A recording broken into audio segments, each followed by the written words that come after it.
بسم اللہ الرحمن الرحیم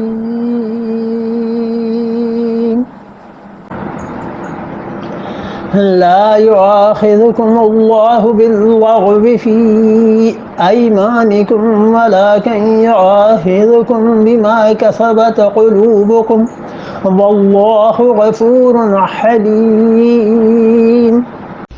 لا يؤاخذكم اللہ، اور اللہ تم سے مواخذہ نہیں کرتا باللغو فی ایمانکم، تمہاری ان قسموں میں جو تم لغو بیکار بولتے ہو. یہ وہی پہلی قسم ہے کہ واللہ اللہ کی قسم، خدا قسم ایسے ہو گیا، یہ ایسے بولتے رہتے ہیں. اللہ نے کہا ہم اس پہ نہیں پکڑتے.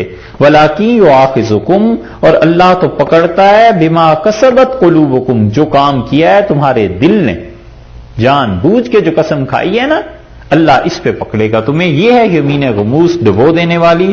واللہ غفور، اور اللہ معاف فرمانے والا ہے، معاف کر دے گا جب توبہ کرو گے.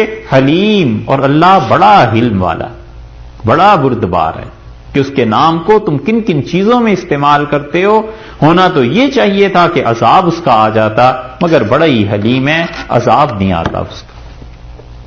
اسی لیے رسول اللہ صلی اللہ علیہ وسلم نے فرمایا کہ چور جب چوری کرتا ہے تو اس کا ایمان اس کے دل سے نکل کے اس کے سر پہ آ جاتا ہے. اور اسی طرح رسول اللہ صلی اللہ علیہ وسلم نے فرمایا کہ تم میں سے کوئی آدمی بھی، یعنی کوئی بھی آدمی جب زنا کرتا ہے علیاذ باللہ، تو ارشاد فرمایا اس کا ایمان اس کے دل سے نکل کے اس کے سر پہ آ جاتا ہے. یہ کیوں فرمایا ہے کہ سر پہ آ جاتا ہے؟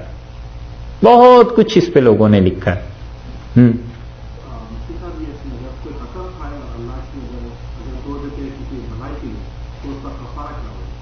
آتی ہیں باتیں آتی.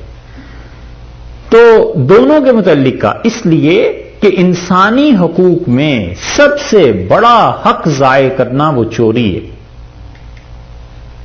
قتل سے بھی بدتر قرار دیا ہے بعض حالات میں چوری، کیونکہ مومن کا مال، انسان کا مال بڑی قابل احترام چیز ہے.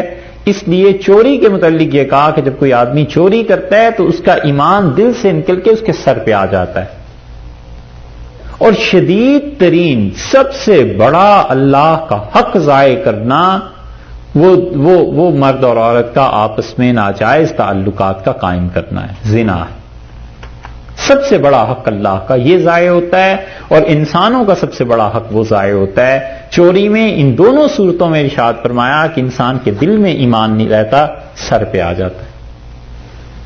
علیاذ باللہ کبھی اس حالت میں مر جائے تو کیا ہو.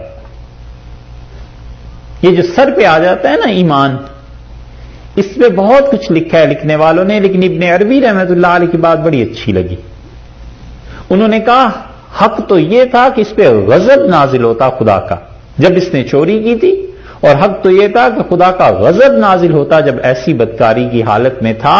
لیکن اس کا ایمان بیچ میں آ جاتا ہے کہ اللہ جیسا بھی گناہ گار ہے لیکن تیری وحدانیت کی شہادت دیتا ہے، رسالت کو مانتا ہے، اللہ بھی میں ہوں، اسے معاف کر دے. حلیم یہ ہے. اللہ بردبار ہے، تحمل والا ہے، اتنی جلدی گرفت نہیں کرتا. اب قسم کی بات آ گئی تو قسم سے ملتی جلتی آگے بات ارشاد فرما دی کہ للذین یؤلون، اور وہ لوگ جو ایلا کر لیں من نسائہم اپنی بیویوں سے، تربصوا تو وہ کیا کریں گے، انتظار کریں ان اربعۃ اشہر 4 مہینے تک. یہ ہے ایلا. اور ایلا کا شرعن مطلب یہ ہے کہ کوئی آدمی اس بات پر قسم کھا لے یا اپنی بیوی سے کہہ دے کہ میں 4 مہینے تک تمہارے پاس نہیں آؤں گا. قسم کھانا ازدواجی تعلقات کے انقطاع پہ، اسے کہتے ہیں ایلا، اور اس کے حکم اب اللہ نے دیے ہیں یہاں پہ. 4 مہینے سے کم اگر اس نے قسم کھائی کہ اللہ کی قسم میں 3 مہینے تک تمہارے ساتھ ایسا تعلق قائم نہیں کروں گا، تو آسان بات ہے. 3 مہینے گزر گئے، قسم اس کی پوری ہو گئی، کچھ نہیں. ایک صورت یہ ہے کہ 4 مہینے یا اس سے زیادہ، اور اگر 4 مہینے پورے ہو گئے، اللہ نے فرمایا للذین یؤلون من نسائہم، اور جو لوگ اپنی بیویوں سے ایلا کرتے ہیں، تربص اربعۃ اشہر، 4 مہینے تک انتظار ہے، فإن فاؤوا، اور اگر وہ رجوع کر لیں 4 مہینوں کے اندر فإن اللہ غفور الرحیم، اللہ مغفرت کرنے والا ہے، رحم فرمانے والا ہے.